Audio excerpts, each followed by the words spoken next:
ಇಂದು gold smuggling Ranya case bail ಭವಿಷ್ಯ ನಿರ್ಧಾರ ಆಗೋದಕ್ಕಿದೆ.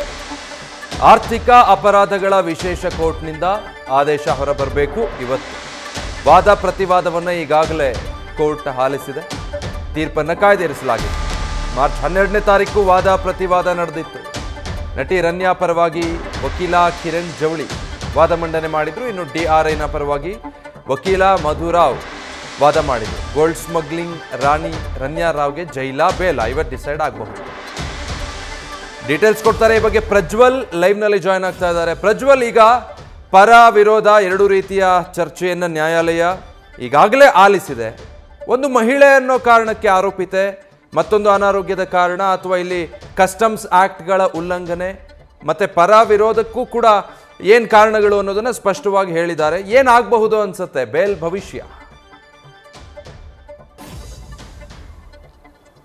ವಿಜಯ್, ಈಗಾಗಲೇ ಗೋಲ್ಡ್ ಸ್ಮಗ್ಲಿಂಗ್ ಪ್ರಕರಣದಲ್ಲಿ ರನ್ಯಾ ರಾವ್ ಅವರನ್ನ ಬಂಧಿಸಲಾಗಿರುವಂಥದ್ದು. ಇಂದು ಅವರ ಜಾಮೀನಿನ ಭವಿಷ್ಯ ನಿರ್ಧಾರ ಆಗಲಿಕ್ಕಿದೆ. ಯಾಕೆ ಅಂತ ಹೇಳಿದ್ರೆ ಈ ಒಂದು ಪ್ರಕರಣದಲ್ಲಿ ಎರಡು ಕಡೆ ಕೂಡ ವಾದ ಪ್ರತಿವಾದವನ್ನು ನ್ಯಾಯಾಧೀಶರು ಆಲಿಸಿದ್ದಾರೆ. ಇವತ್ತು ಅವರ ಒಂದು ಬೇಲ್ ಭವಿಷ್ಯ ಏನಿದೆ ಅದು ನಿರ್ಧಾರ ಆಗಲಿಕ್ಕಿರುವಂಥದ್ದು. ಕಾರಣ ಏನು ಅಂತ ಹೇಳಿದ್ರೆ ಇಲ್ಲಿ ಒಂದೊಮ್ಮೆ ಏನಾದರೂ ಇವರಿಗೆ ಬೇಲ್ ಕೊಡಬೇಕು ಅಂತ ಹೇಳಿದ್ರೆ ಯಾವ ಒಂದು ಮಾನದಂಡದ ಮೇಲೆ ಬೇಲ್ ಕೊಡಬಹುದು ಅಂತ ಹೇಳ್ತಾ ಹೋದ್ರೆ, ಒಂದು ಮುಖ್ಯವಾಗಿ ಈಗಾಗಲೇ 3 ತನಿಖಾ ಸಂಸ್ಥೆಗಳು ಏನು ತನಿಖೆಯನ್ನು ಮಾಡ್ತಾ ಇದ್ದಾವೆ ಅವರೆಲ್ಲ ಒಂದು ತನಿಖೆಯು ಕೂಡ ಸಹಕಾರ ನೀಡಬೇಕು. ಹಾಗೆ ಅವರಿಗೆ ಷರತ್ತುಬದ್ಧ ಜಾಮೀನನ್ನು ಕೂಡ ನೀಡುವಂತಹ ಸಾಧ್ಯತೆಗಳು ಕೂಡ ಇರಬಹುದು. ಅಂದ್ರೆ ಅದು ನ್ಯಾಯಾಧೀಶರ ವಿವೇಚನೆಗೆ ಬಿಟ್ಟಿರುವಂತಹ ವಿಚಾರ. ಅದನ್ನು ಹೊರತುಪಡಿಸಿ ಅಂದ್ರೆ ಸಾಕ್ಷಿಗಳ ಮೇಲೆ ಯಾವುದೇ ರೀತಿ ಒತ್ತಡವನ್ನು ಹೇರುವಂತಿಲ್ಲ. ಹಾಗೆ ಯಾವುದೇ ತನಿಖಾ ಸಂಸ್ಥೆಗಳು ವಿಚಾರಣೆಗೆ ಕರೆದಂಥ ಸಂದರ್ಭದಲ್ಲಿ ನೀವು ವಿಚಾರಣೆಗೆ ಬರಬೇಕು, ಅದರಿಂದ ತಪ್ಪಿಸಿಕೊಳ್ಳುವಂತಿಲ್ಲ, ಅವರ ವಿಚಾರಣೆಗೆ ಸಹಕಾರ ನೀಡಬೇಕು ಅನ್ನುವಂಥ ಒಂದಿಷ್ಟು ಅಂಶಗಳು ಅವರಿಗೆ ಬೇಲನ್ನು ಸಿಗಲಿಕ್ಕೆ ಸಹಾಯ ಆಗಬಹುದು. ಅದನ್ನು ಹೊರತುಪಡಿಸಿದ್ರೆ ಯಾಕೆ ಸಿಗಬಾರ್ದು ಅನ್ನೋದನ್ನ, ಯಾಕೆ ಅವರು ಕೊಡಬಾರ್ದು ಅಥವಾ ಯಾಕೆ ಅವರು ಕೊಡೋದಿಲ್ಲ ಅನ್ನೋದನ್ನ ನಾವೇನು ಗಮನಿಸ್ತಾ ಹೋದ್ರೆ ಇಲ್ಲಿ ಪ್ರಮುಖವಾಗಿ ಈ ಒಂದು ಪ್ರಕರಣದಲ್ಲಿ ಮುಖ್ಯವಾಗಿ ಅವರೇನಾಗಿದೆ ಅಂತ ಹೇಳಿದ್ರೆ, ಮೊದಲೇ ಇದರಲ್ಲಿ ಸಾಕಷ್ಟು ಸಿಂಡಿಕೇಟ್ ಇದೆ ಅನ್ನುವಂಥದ್ದಾಗಿರ್ಬೋದು, ಅಥವಾ ಈ ಹಿಂದೆ ಸಾಕಷ್ಟು ಜನ ಇದರಲ್ಲಿ ಗೋಲ್ಡ್ ಸ್ಮಗ್ಲಿಂಗ್ ಅನ್ನು ಮಾಡಿದ್ದಾರೆ ಅನ್ನುವಂಥ ಒಂದು ವಿಚಾರ ಆಗಿರ್ಬೋದು, ಹಾಗೆ ಇದು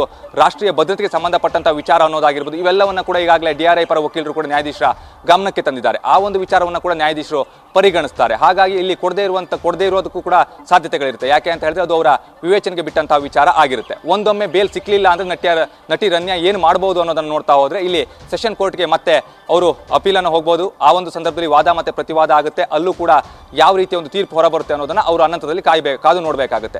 ಇವತ್ತೇನಾದ್ರೂ ಅವರಿಗೆ ಬೇಲ್ ಆಗಿಲ್ಲ ಅಂತ ಹೇಳಿದ್ರೆ ಮತ್ತೆ ಅವರು ಜೈಲಿನಲ್ಲೇ ಇರಬೇಕಾಗುತ್ತೆ. ಅನಂತರದಲ್ಲಿ ಬೇರೆ ತನಿಖಾ ಸಂಸ್ಥೆಗಳು ಕೂಡ ಬಾಡಿ ವಾರೆಂಟ್ ಮೇಲೆ ಅವರನ್ನ ಪಡೆದು ವಿಚಾರಣೆ ಮಾಡುವಂತಹ ಒಂದು ಸಾಧ್ಯತೆಗಳು ಕೂಡ ದಟ್ಟವಾಗಿರುತ್ತೆ. ವಿಜಯ್, ನ್ಯೂಸ್ ಫಸ್ಟ್ ನಿರ್ಭೀತಿಯಿಂದ ನಿಮ್ಮ ಪರವಾಗಿ.